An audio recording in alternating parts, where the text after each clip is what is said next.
Hi everyone, আসসালামু আলাইকুম। আমি আজকে গরুর মাংস দিয়ে তেহারি রান্না করব। এখানে 2 কিলোর একটু কম গরুর মাংস নিছি। আর এখানে যে পেঁয়াজ কুচি দিয়ে দিলাম, আর তার সাথে আদা রসুন পেস্ট, তারপরে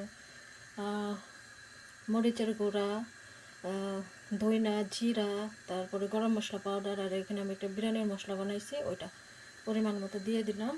আর এখানে দেব হলো টক দই, 1 2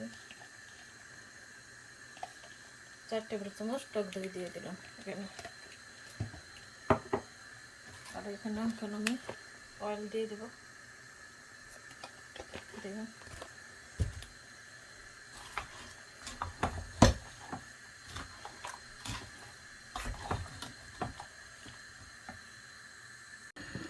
মাংসগুলো আমি মশলা দিয়ে ভালো করে মিক্স করে নিচ্ছি। এখন আমি রান্না করব।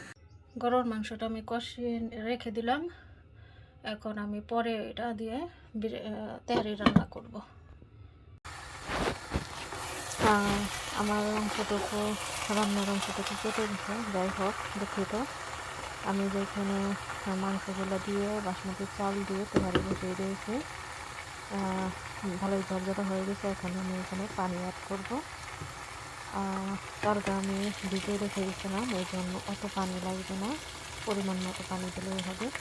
আমি আর মেপে দিই না, আমার এখন রান্না করতে সেটা একটা আইডিয়া হয়ে গেছে। অতটুকু দিলে আমার হয়ে যায়, এভাবে আমি রান্না করি। এখন প্রথম মেপে দিলাম, এখন আর মেপে দিই না।